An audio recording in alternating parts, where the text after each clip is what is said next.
Hello, and welcome to the Scott Douglas Media Channel. We stream live for the talk show Conversations with Scott Douglas, a long-form interview program featuring big-name guests from the world of Monster Jam, motorsports, live entertainment, and more. On each conversation, you will hear directly from the superstars and key behind-the-scenes players, telling their unique stories and offering tips and insights into their specific industry. You can watch each show for free when the conversation streams live, or watch the show anytime at your convenience by subscribing to the Scott Douglas Media Channel here on Twitch. It's easy to do. Just click on the About button on this page and scroll down to get your subscription started. Subscriptions are as low as $4.99 per month, and Amazon Prime members can use their complimentary subscription to any Twitch channel that they receive each month as one of their Amazon Prime benefits to use that to subscribe and enjoy all of the entertaining and informative conversations that we have right here, live, 3 times each week. And be sure to check out the website, scottdouglasmedia.com, for the lineup of scheduled guests that are coming up on Conversations, and for details on the production services that I can provide. Thanks for visiting the Scott Douglas Media Channel, and tune in when Conversations with Scott Douglas comes your way live. Who's ready for Monster Jam? Good evening, and welcome to Conversations with Scott Douglas here on Twitch. And I want to get right to our guest. Really excited to have him on the program. Let's bring him in right now, Jordan. Morgan Lucas joins us, the president of Lucas Oil, and as many are well aware, longtime top star in NHRA Top Fuel drag racing. And Morgan, got a lot of ground I want to cover with you, so we want to get started right off the bat. But first of all, thanks for coming on. I know you in your life it's very busy, so for you to give us this time, we really appreciate it. Oh, you know what? It's just a blessing to be able to be on a show like this and to be able to talk to you. And to be honest, life is busy at times, but I can say it's busy with both work and my wife and I raising 2 awesome boys and their love for baseball and football and all the other sports that they want to play. So I can't complain about having a busy life. Yeah, and hopefully you get the boys to a Monster Jam event sometime up there at Lucas Oil Stadium. Have you taken them yet? Oh, we take them every year. And I got to be honest, they go through a phase every year where they like a new truck, but hopefully Cynthia keeps their focus from here on out. Yeah, that Lucas Stabilizer has been quite the popular debut here this year after several great years with the Lucas Oil Crusader and Lindsey Wink, but Cynthia Gauthier, and I know there's a lot involved in these kind of decisions, but when they create basically a semi truck on a Monster Jam chassis, and then put this talented athlete who doesn't look like your standard driver in behind the wheel, and she has so many fans. I mean, it's great for the brand, isn't it? It really is. The sport in general is great for any brand that wants to participate in it because it relates to so many different types of demographics, to so many people that love it from every walk of life. But Cynthia, she's a lot of fun. Our head of marketing, Melissa Wanzer, my wife, Katie, there's a team that got very excited about this notion of having a semi when the folks at Monster Jam brought the idea up at first. We've loved everything that Lindsey had done all these years. This concept, though, is near and dear to our hearts. My father is a long-haul truck driver, over-the-road guy for years. And it's a big part of our company's fabric. So to be able to tie the two together, motorsports, trucking, it's just a perfect marriage. Yeah, and it's certainly off to a great start. I wanted to talk about Lucas Oil. It's such a unique company. It's such an amazing company, built on really the best products in the business. But the way you guys market it has been so different. And we'll get to that in a minute. But it's been your family life. And what I find interesting is that now, as you go through the steps, now you're the president of the company. And when the announcement was made, one of the things that I found so interesting is the pride that your dad especially had in you coming into that role. And he talked about the fact that, it wasn't just that you walked in the door and he handed you the keys to the shop. You were started at the ground floor level and worked your way through.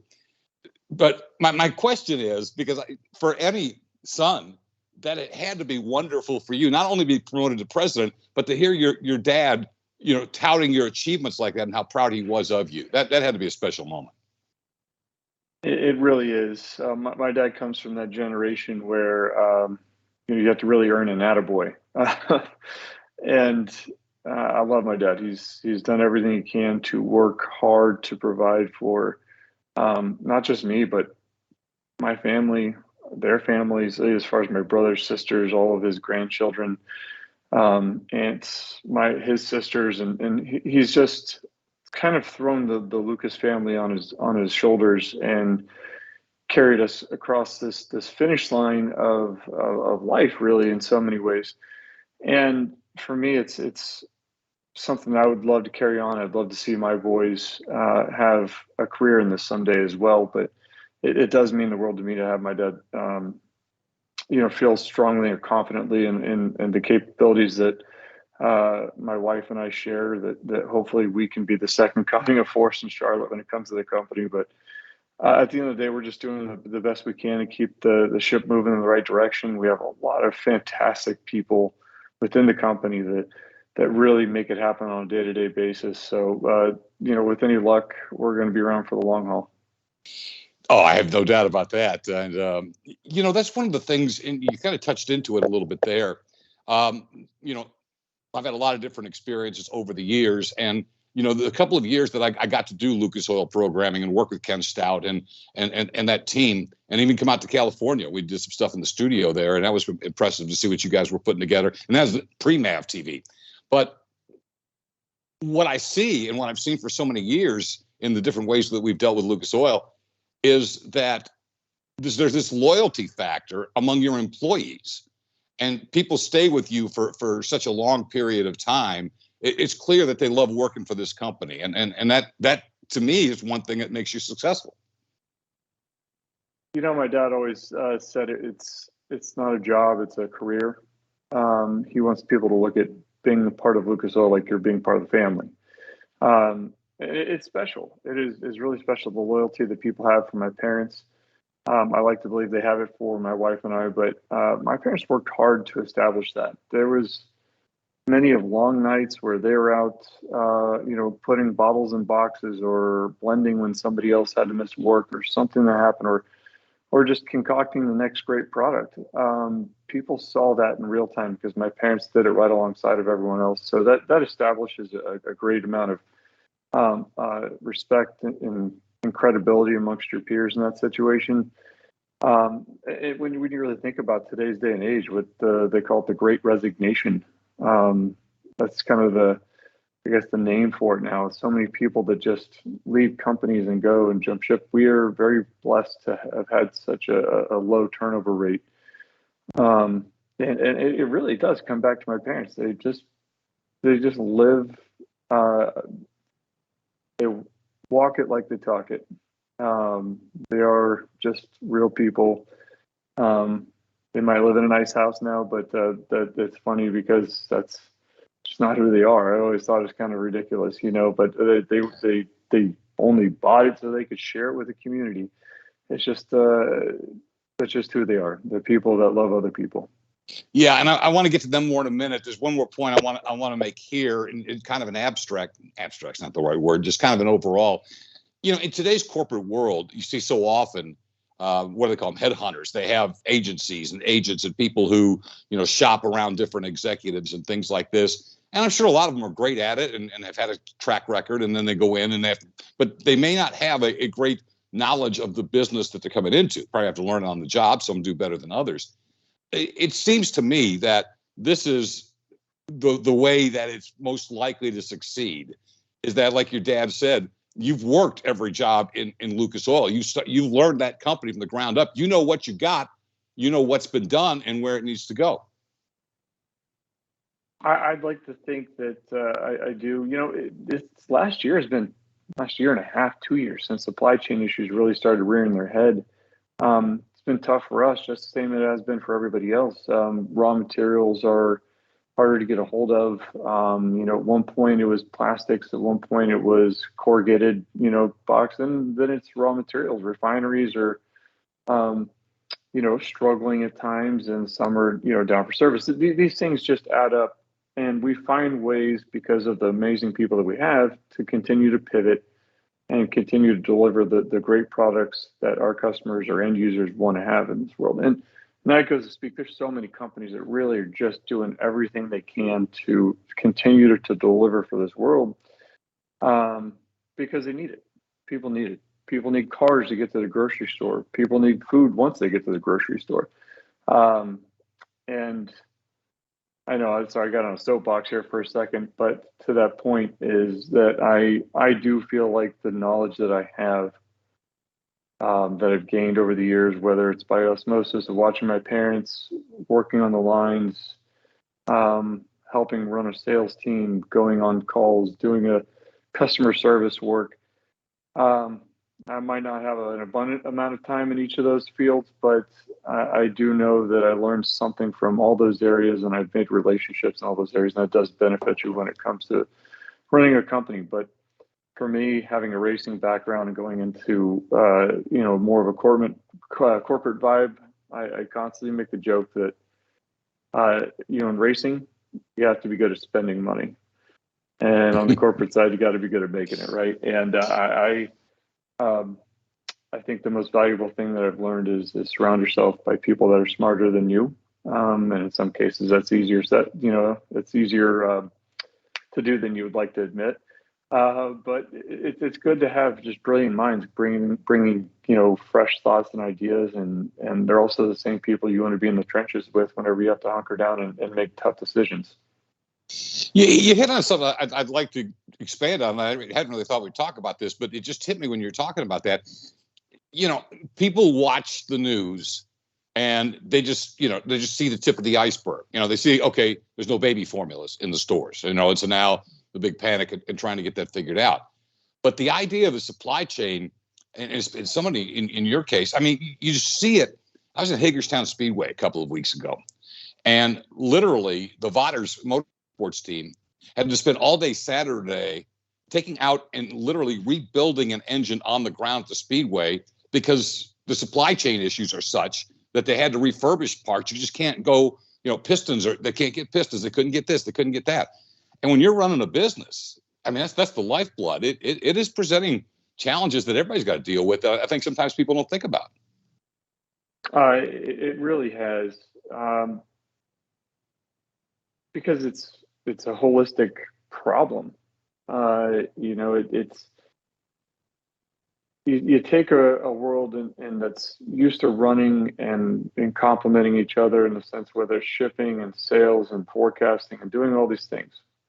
That's from raw materials being plucked out of the earth all the way to the point of the finished good being delivered. It's affected. And when you basically shut down the world, like we did with COVID, that has a long-term ripple effect. It's created issues all the way even from our shipping harbors, and there's things that I'm not an elected politician here, but I do believe that we're still in a state of crisis when it comes to the aftermath of COVID in a lot of ways. And this is bigger than Lucas Oil Products. This is just a world issue. I think that we're far too overly regulated right now to be able to catch up. Bureaucracy is great when you need to split hairs. But whenever you're trying to get a country back on its feet from one of the most devastating pandemics in its history, or the most devastating pandemic in its history, you have to be able to, I think, look at what's going to be best for all the citizens as a whole for the long term. Yeah, and again, just to kind of wrap up this point, I think there's, and again, politicians are going to figure out what they're going to figure out, but there would really feel like something to be said for and your dad and your mom and your family company is the perfect example of, there's something to be said for just letting the American engine go and stepping back a little bit and letting us do what we do, The free market got us here. Some people probably hate me for saying that, but there's a beautiful thing about ingenuity and creativity and the artistic thought process behind manufacturing and being independent as a country. And I'm only 38 years old, and I've only been in my role for 2 years, and I've been in the business for my whole life in some form or another. But it's easy to see how drive and passion are the secret sauce, that secret thing behind what makes America so great. And the second you start curbing that, I think that you're really taking something special away from who we are and what we have. You used words like ingenuity, and that gets me to where I wanted to go next. And I think most people, it's a story that's out there, but the story of Lucas Oil is an amazing American story. There's just no doubt about it. Your dad's a long haul truck driver. He's trying to protect his parts. He gets together with people looking for additives and things that will extend the life of his trucks. And from there, he and your mom build this amazing business and I could say unequivocally, in my opinion, not being anybody that fixes an engine or anything, but just knowing the people that I know, it turns out the best products in the business, and you keep adding more and more to the line. I walked out to my car today and put the Lucas Oil fuel in there, the fuel stabilizer in there, because the gas price is too daggone high. I need to get my mileage. My point is, this story is so amazing, and I know you've got to be proud of it. But it's one of those things that we say all the time, it's only going to happen in America. Here is your dad, who is just someone who just thought outside the box and needed a product, found people who could help him create it, and look at the company that has been built from that first Lucas Oil stabilizer. It's the honest truth. It was a matter of sheer will at that point in time. My dad was running a trucking company, a small one at that, trying and just scraping everything he can. He did all of his own work on his own trucks and equipment. And it's something that people don't probably realize. If you're not a truck driver, one thing you probably get to know about them, if you are introduced to somebody else, they have a lot of time to think. There's a lot of time to study and a lot of time to realize and diagnose issues like my dad did, dealing with driving his trucks across the deserts, going from the Midwest all the way out to the West Coast. You realize that there's a big need out there, that you're not the only person dealing with it, and you can fix that problem. And just so happens that my dad figured out a way to fix the problem with his first concoction and first version of the stabilizer that we have and that we know today. And my mother, and just as sweet as she is, she just says, we'll probably do pretty well if we sell this. And we probably help a lot of other people out. And so that was really the genesis, was my parents just having a nice conversation, realizing that they made a product that they can help other people with in this country. That part's an amazing story, and it totally fits. And so then they start building the company. And one of the things I wanted to get into is the uniqueness of, and that part of the story is unique. Every part of it seems to be unique. And where I've known so much of what Lucas Oil is about is that your dad and your mom never went, and I'm sure they worked with a lot of professionals, but they never went into some agencies and give them a bunch of money and go market this. They went outside the box, created their own plan. And I guess the way I could put it, and it's just going to tell you how long ago I had this conversation with your dad, but we were talking about $3 million to sponsor a NASCAR Cup team.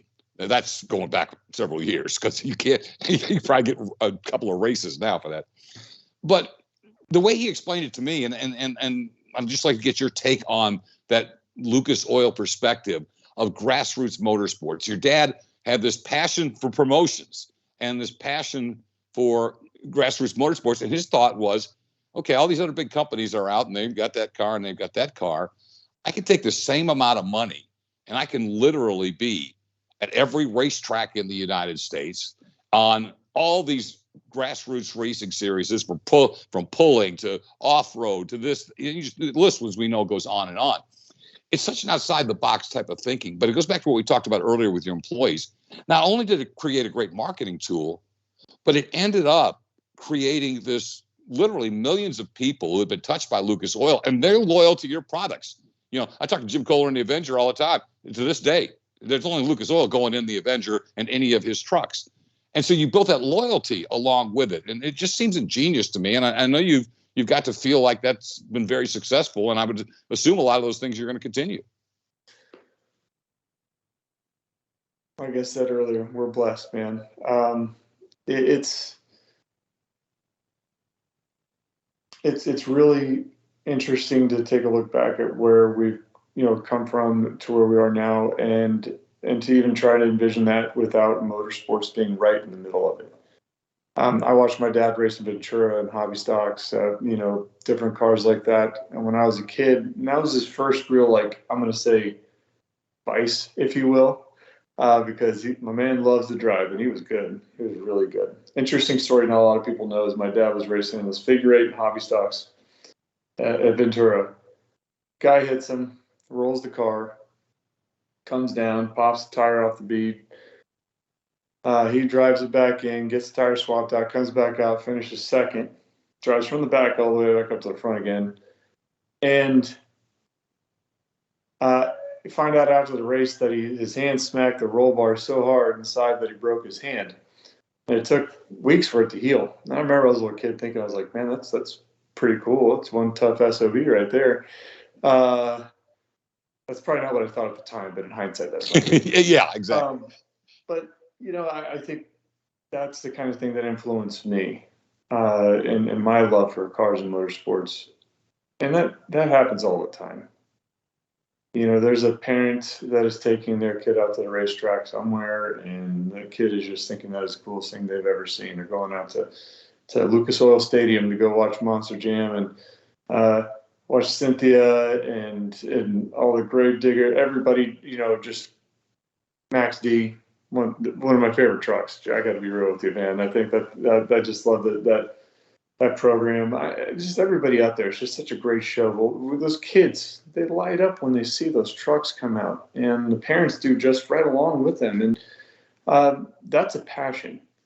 And for us, everybody in our company has a passion for motorsports. Our oil goes in cars, and it also goes in race cars. It's not hard we don't need a roadmap to get from point A to point B in that situation. We love it.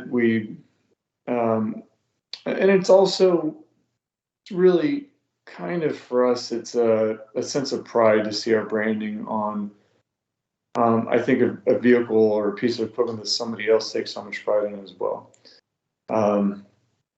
Your average grassroots racer is not, he's not the guy that's, flying in a private jet to an event. He's not the guy that's got a yacht somewhere down on, I don't know, Lake Norman. I'm just throwing out something arbitrary that I know.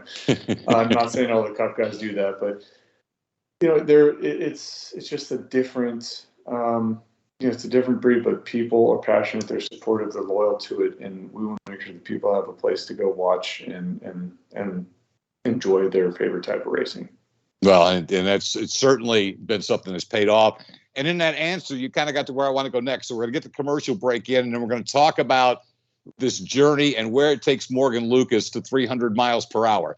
And we're going to do that after this quick break. Hey, I wanted to take this break and say thanks to the sponsors. And, of course, tonight, we're going to start with Lucas Oil. Again, I've had the great privilege of being involved with programs and racing series and racetracks and series. Has been involved with Lucas Oil forever. I would tell you, when you're sitting around sometime and you're on your computer, just go to lucasoil.com. You got the link right there, and click on it.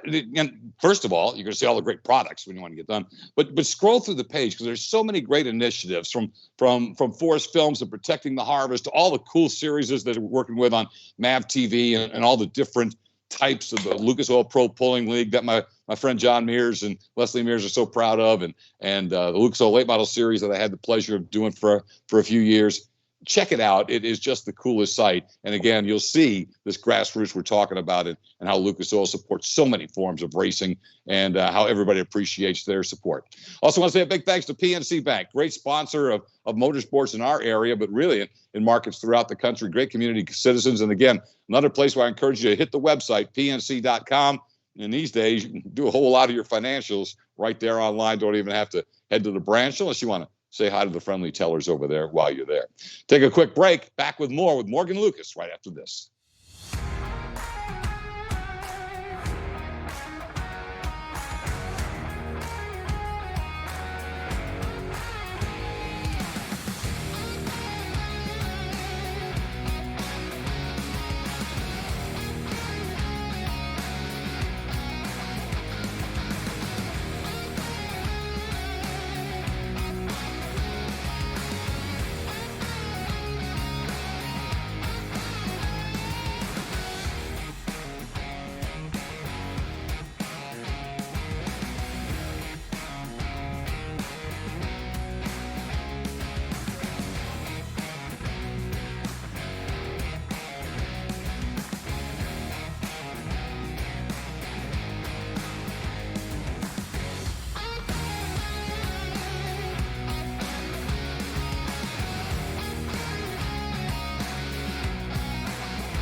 Welcome back to the conversation as we are rejoined by our special guest tonight, the president of Lucas Oil, Morgan Lucas.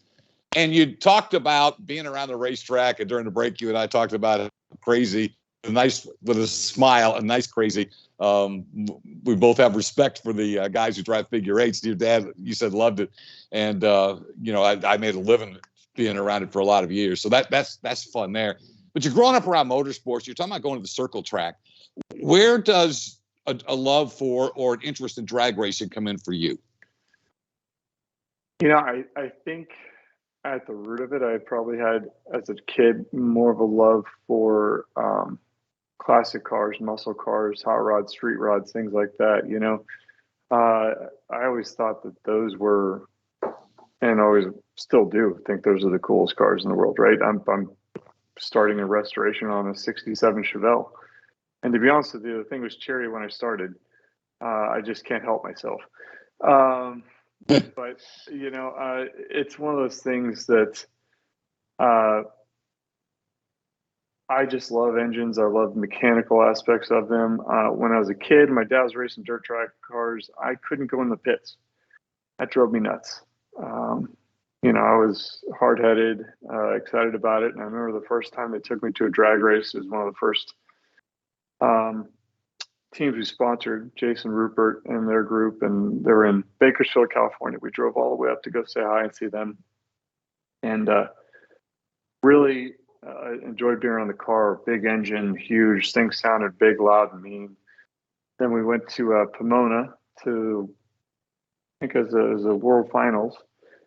Actually, I know it was, because I came out of there with more junk race car parts that I could take home that I could even carry by myself. The guys would just autograph them, sign them, give off to me. But something about being in the pits and being around the cars. I remember getting out of our car in the parking lot when we showed up, and they're running top fuel, and I could feel that concussion from there. And I just thought, what is that? I wanted to run to the fence to go see what it was. But, that stuff kind of kickstarted my passion for drag racing. And then the team that we sponsored, one of the owners had a son my age. They invited me to come hang out for a couple races and learn more about it and hang out with the son. So I did. And that turned into me learning how to become a crew member on the car as years went on. And I did that until I was 16, when I could start driving my own race car. And then that progressed from that point on. And then it was just a need to go faster and faster and faster. Yeah. I've never been a racer. It's been my privilege to be able to watch a lot of you and other racers do what you do so well. That means you're smarter.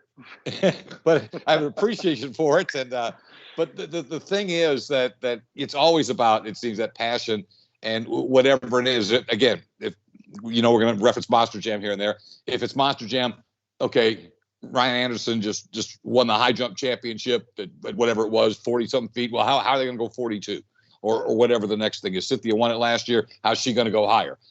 For somebody in the drag racing world, I mean, it seems simple, but that's it. Is that how am I going to find another mile per hour?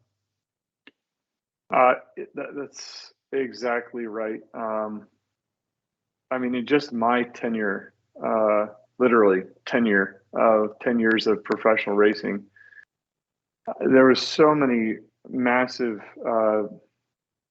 rule changes, going from 100% nitro down to 90% nitromethane, and then going from a quarter mile to 1,000 feet. And both of those things came at the cost of lives of other racers, but at least it wasn't in vain. Some great rules came out of that have probably saved a lot of lives since then. But that stuff happens. It's hard to really, I don't know. Kind of lost my train of thought there. I got sidetracked. I guess to that point, we changed cylinder heads probably 3 to 4 different times that I can remember from start to finish. That's a massively expensive situation. Chassis improvements, rule changes, superchargers. Oh my gosh, we spent so much money on superchargers. And you're talking about a couple hundreds here and there, and that's what you're fighting for.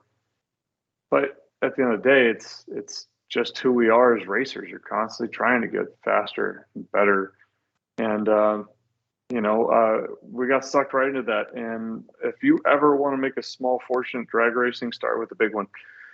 Those things are reverse ATM machines. Yeah.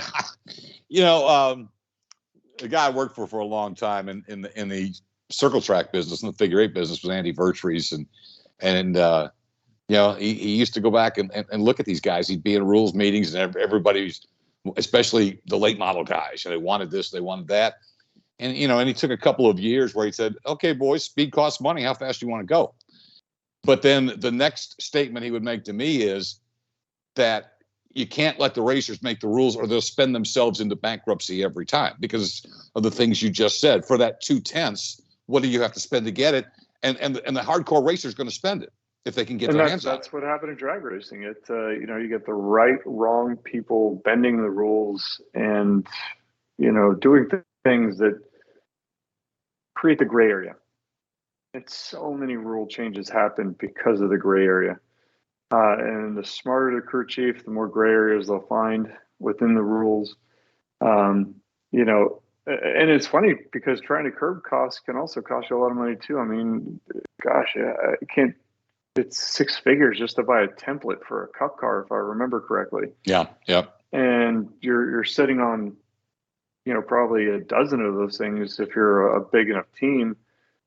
You think about that. That's a lot of money just going to keep your car within spec because of the effort of trying to make it more competitive for a lower buck team to race. Just racing in general is just not cheap, man, but it's still a lot of fun. When you win, it makes it all worthwhile. Yeah, and that smile you just lit up with, that tells it, and it's universal across those who've tasted that victory. How tough was it because again, we're talking, to me, again, as an outside observer, arguably, and some others may have some other opinions, but the three toughest areas of motorsports to crack the prime time would be F1, NASCAR, and NHRA. How did you put it together? How tough was it to get a team that could go play at that level? We spent years trying to really make it work the way we needed to. And it's tough, just like in other forms of motorsports. You can throw money at it, but if you don't have the right people, it doesn't matter. Now we had some great crew chiefs, great team members come through. And sometimes you just have to start making business decisions on how you approach things. And thank God I had great sponsors like Lucas Oil, my parents in the family business. I had Geico and Toyota and Mac Tools, a lot of people that stuck with us throughout that process of time that afforded us the opportunity to, try and fail. Sometimes you got to fail a lot at something to get good at it. And sometimes you're just really good at it right off the bat. And learned a lot of experience. If I went back to do it all over again, I would probably do some things differently, but there's a lot of good memories made along the way.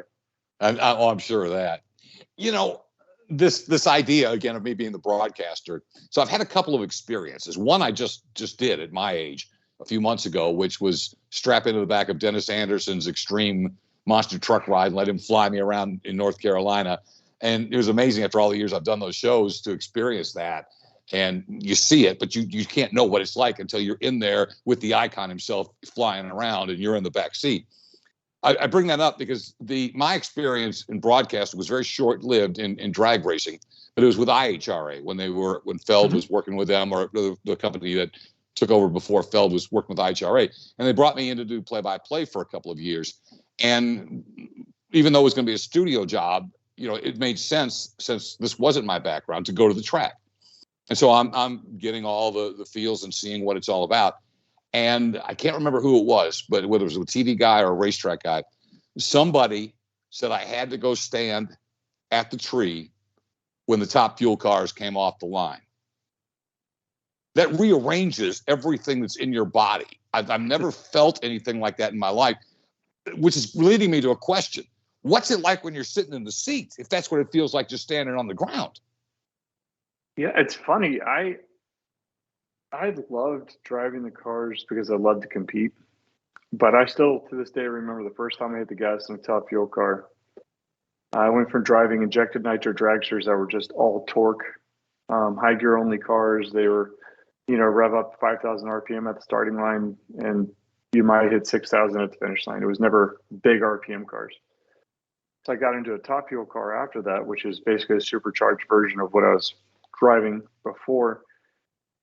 And it revved up to 8,000 RPM as soon as I hit the gas. And I mean, it's big, it's loud, it's mean, and it sounded like something angry was chasing me. I think the other most crazy part of it is it just never stopped pulling. I remember feeling like this weird, oh my gosh, am I just too far behind this car? And can I handle this? Went into our first race, qualified, still felt just uncertain. And then first round shows up, and I hit the gas, and I felt like at that point, then that competitive mode switches on, and it's just, you're in the moment of just trying to do the best job you can. You're not thinking about all those other little things other than like, oh, is it loose? What's going on? Is it trying to, where am I at in the groove? Just, I don't know how to explain it other than the fact that I just needed that one first round of competition to change my mindset. But that feeling of pressure, just imagine something that, when you hit the gas in your car at the stoplight, just say you floored it, it'll set you back in the seat, but within a second you're back to normal, just kind of cruising, maybe a little bit longer than that depending on what you drive. And a top fuel car, I know it only lasts 4 seconds, but it pulls harder and harder and harder. And that is an amazing sensation to go 290 to 300 miles an hour and 600 feet. Pretty fantastic. And it's a sensation that not a whole lot of you have felt. Only the top of the line get to that sensation you're talking about. There's plenty of people who drag race. That's elite. I tell you, I was just blessed to be able to do what I did for as long as I did. Like I said, great parents, great sponsors, great wife who was very supportive of it. Just a lot of fun memories. And now in our basement here at our house, I got some really cool trophies hanging up. And my wife was sweet enough. She framed my last fire suit ever. And nice. It's kind of a cool thing. And the best part is she framed it in such a way that you can't see the burned parts on the back of the shoulder. Yeah, that's attention to detail that makes things successful. No, she needed no reminders, neither did I. I can imagine. Nightmare fuel. When you get to that level, one of the things that we talk about with Monster Jam, and Monster Jam's the top level of this sport, and they compete, and there are rivalries, but for the most part, it's a real family thing. As everyone puts their helmets on when they're off. There's not a whole lot of disputes. There's a lot of helping each other out and friends. And it's one of the things that draws me to it. In my involvement with NASCAR, and especially if you're going to start trying to get to those levels, it can be a little everybody to themselves and nobody wanting to help anybody out because everybody's trying for that same spot, or maybe they're all going for that same seat next year. Where does NHRA fit? Is it that level, or is there a camaraderie amongst you guys as competitors? Because at least you don't have to trade paint. It's funny because it's never an issue. Animosity, if it happens, is never actually due to something that happens on the track. I mean, it can be, but that stuff typically gets swept under the rug. Sometimes things happen on the track because of animosity outside of it. It's a big fraternity out there with a bunch of people, a lot of attitudes, hubris, egos. But I think at the end of the day, it's kind of like a big brother and a little brother. They could fight all the time. The second somebody else starts trying to mess with them, they're going to look out for their little brother. And drag racers, we have each other's backs. It's a big family, one way or the other. can't tell you how many times that, our guys, we've sent them over to help somebody else out that might have had a bigger issue or problem. And we've had people do the same for us. They're competitors, but they come over into our pit and help us rebuild if we had something, bad happen in between rounds or whatever it is. But there's parts, pieces, doesn't matter. People just look out for each other because we're the only people that really know what it's like to do what we do on a regular basis. Same way that, I'm sure everybody in the Monster Jam circles, they know what it's like to travel all the time. Those guys working on those trucks, there's some bad Jose's, man. To do that, to go up and down the road, to rebuild those things as fast as they do. People down at the shop in Florida that are building bodies and painting and wrapping and do all things that they do. They're all heroes to that sport, but it takes a village to get it done. Absolutely. It's kind of cool to hear that a lot of that same trade, travels through even the top level of what the NHRA is. You're president of Lucas Oil. You're proud of your family. You get the great seat for every Colts game. Do you ever sit back and miss it? I did for a year or two. Now it's hard. It really is hard to go to the race because I had a home. I had a job. I had something to do. I had a family there. And I still have friends there, and it's nice to go out and visit. But it's hard. But when I'm at home, I'm fully engulfed in trying to be a good husband, trying to be a good father, trying to be a good boss.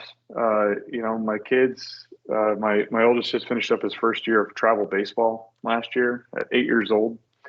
And I'll tell you what, he did great. It was fantastic for me to watch as a father. He just made so much progress from start to finish in the season. Great hitter, power hitter. Then my youngest, now he's obsessed with it. And then my oldest is going into football, first year of full pads football.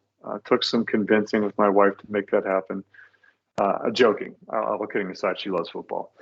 But, that kind of stuff, at the end of the day, when I was at the racetrack, it was a competitive fix that I was getting. Competing, doing those things, and now I get to help my kids get their fix. Final thing on this part of it, on the drag racing part.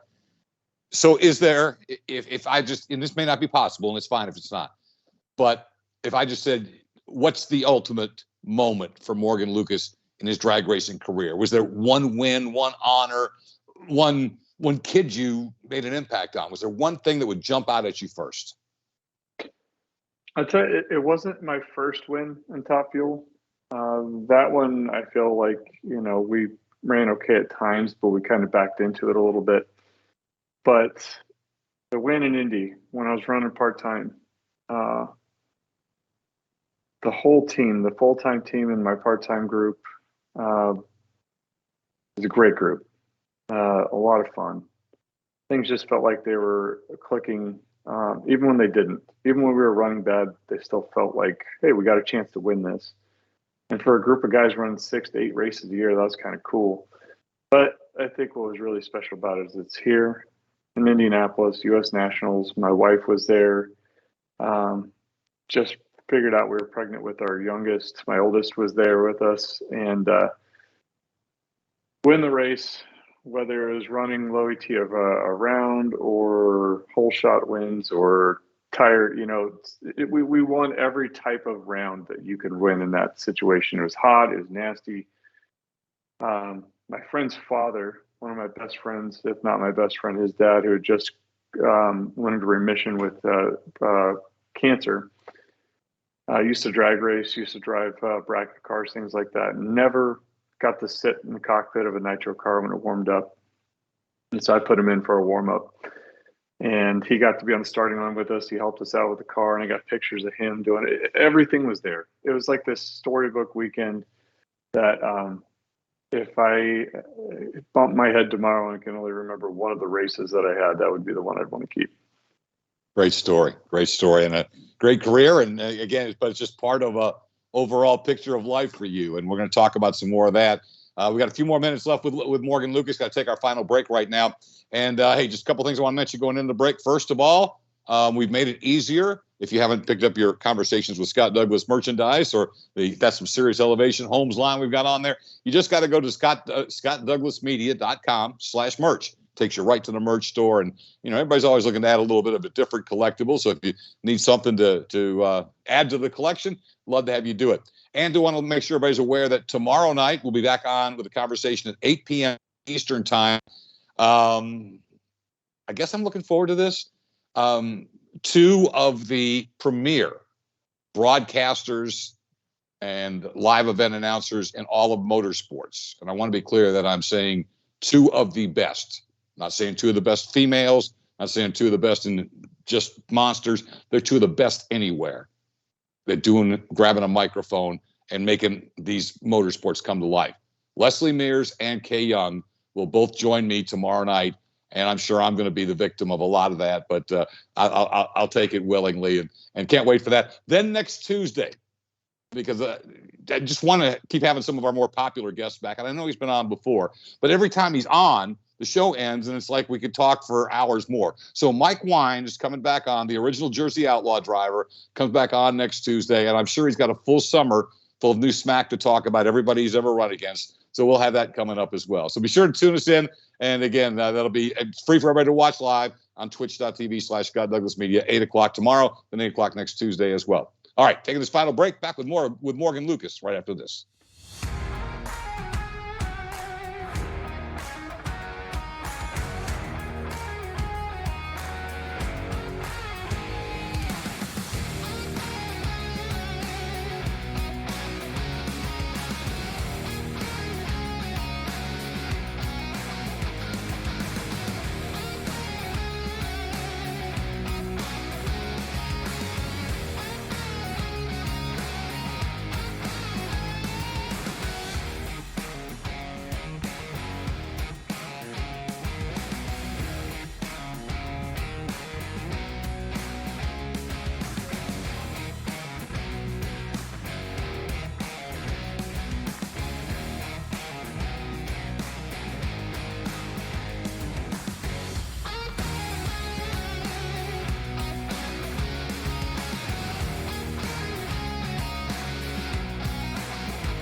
Welcome back to Conversations with Scott Douglas, and let's bring in my special guest once again, Morgan Lucas, the president of Lucas Oil and a long-time superstar, top fuel drag racer on the NHRA series.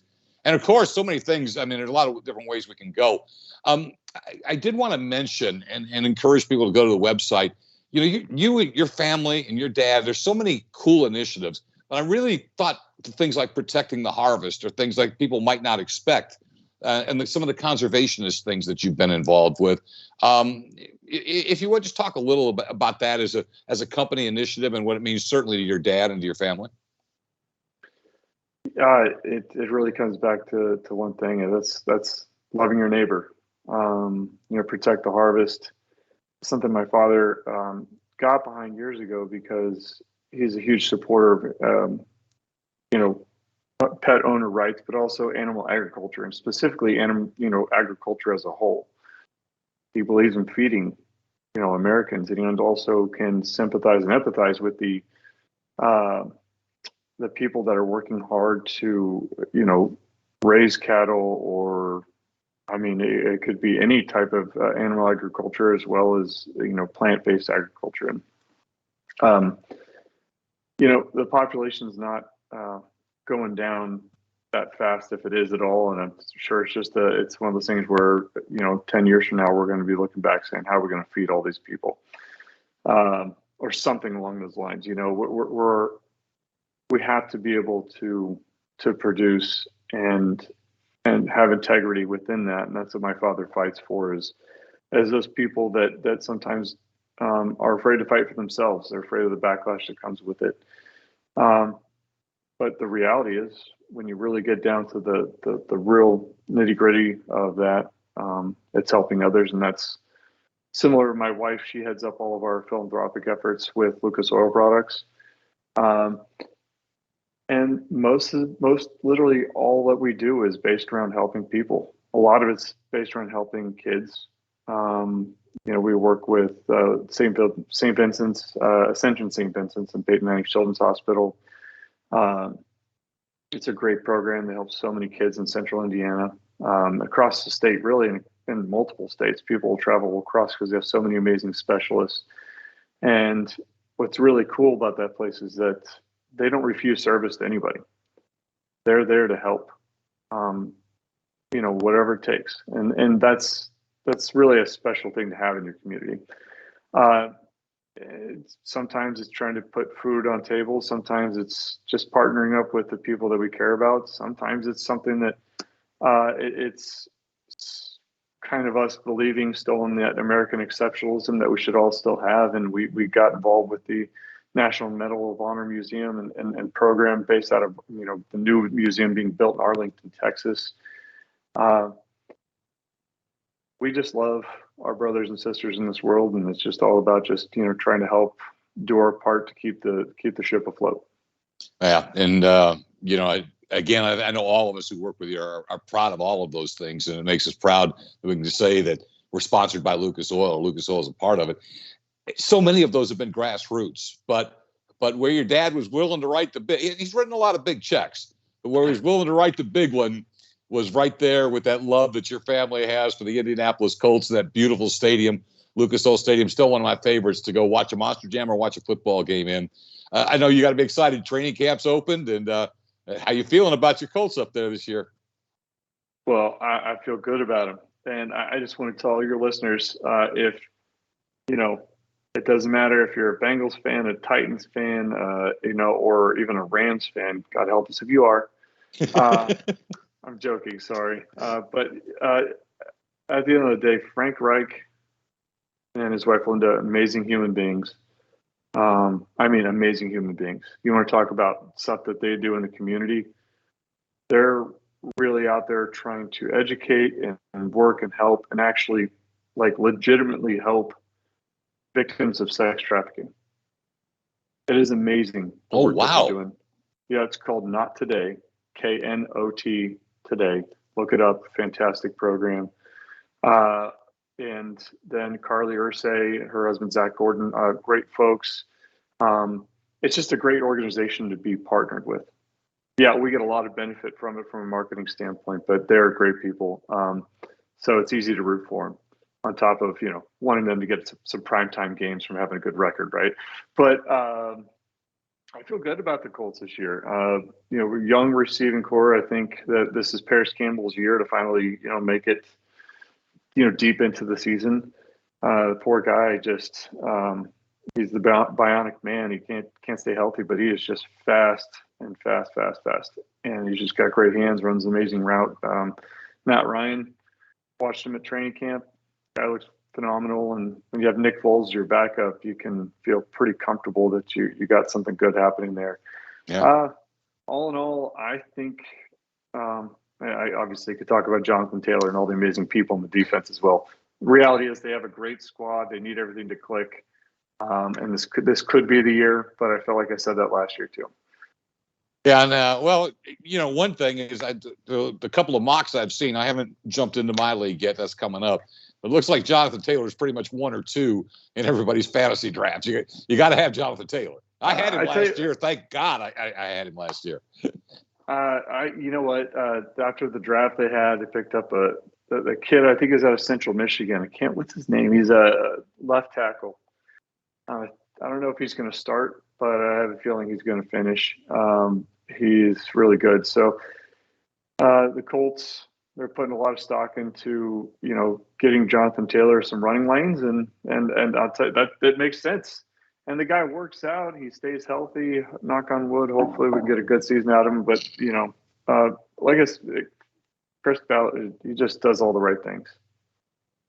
Morgan, I've enjoyed this hour so much, and I want to end it with a look forward, if you will. Not expecting you to divulge any great future plans, but when you think about your job as president and what your family has built and where you want, and you and your wife want this company to go now as you all move into the leadership of it. And I'm sure you got ideas and different things you want to try, but is there kind of like just a central philosophy or a Morgan Lucas way that you want to take this company forward? Well, just like my father and mother did with this company, they had a passion for fixing problems for others. And if you could make a business out of making other people's lives better, that's a special thing. The philosophy that we have is to just build the best products that we can and to solve problems. I don't think that mantra's broke, so we're not going to fix that. I think really for us, it's just looking ahead. There's so much uncertainty with what, politicians are doing as far as I mentioned earlier, kind of, I think, contaminating what is a beautiful free market system that we have in this world and pushing agendas. That's not just in the automotive space, but it's across the board. And I think that if we can get some things turned around there, I think the world, it's going to get a lot cheaper, which is a good thing. That'd be nice. That would be nice. But we're just looking ahead at what we can control. We can't control electrification. We can't control any of that, whether it's going to be here, there, the other. We could just control our destiny in the sense of just continuing to stay focused on making the best products we can. Like I said, solving problems. We are going to be expanding our grease offerings moving forward. We have some new products, the Ceramic Slick Mist. It's a really cool product. It applies, I think, easier than a lot of your ceramic detailing products will go. But you know what? If that's not your thing, the original Slick Mist is still amazing. And to be honest with you, I still that's what I keep in my garage on a regular basis.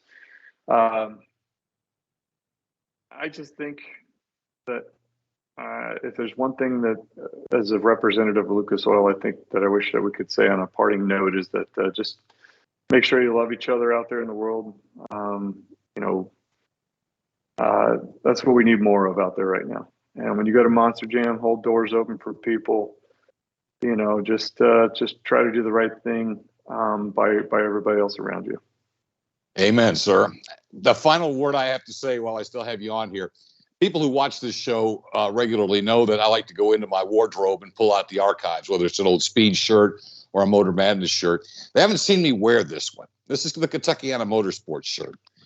Really quickly, Kentuckiana Motorsports is a program that aired in Louisville, Kentucky, in the Louisville market on local television. Very unique because you don't see this in local television. Just covered national racing and all forms of racing locally and all the local racetracks. This program was on the air with Craig Hoffman and I for 20 years. That doesn't happen. And it doesn't happen for us without Lucas Oil. They were the sponsor of the event, our title sponsor for so many years. I've been to so many racetracks you've been involved with, and your participation in Monster Jam. I think I speak literally, Morgan, on behalf of millions who've been touched by your all's grassroots efforts, and just thanking you and your family for all the things that you do, the things that you've talked about tonight, and for those of us who love motorsports, for the passion you folks have for it. And we can't say thank you enough, and look forward to where Morgan Lucas takes things in the future. Wow, thank you so much. It means the world to me to hear that, and I'll make sure my dad gets to hear that too. Fantastic. Morgan, thanks for joining us. I appreciate your time. Busy man, and what a great story. Folks, tomorrow night, join us at 8 o'clock Eastern time when Kay Young and Leslie Mears are both going to be in the house, and that will be a lot of fun as well. Big thanks to my executive producer, Matt Isbell, to my director, Josh Lee, and, of course, to Jordan Hicks. Great job pushing the buttons tonight. See you all at 8 o'clock tomorrow night for the next conversation.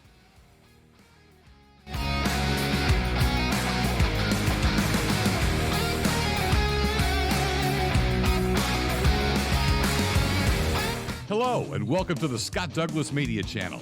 We stream live for the talk show Conversations with Scott Douglas, a long-form interview program featuring big-name guests from the world of Monster Jam, motorsports, live entertainment, and more. On each conversation, you will hear directly from the superstars and key behind-the-scenes players telling their unique stories and offering tips and insights into their specific industry.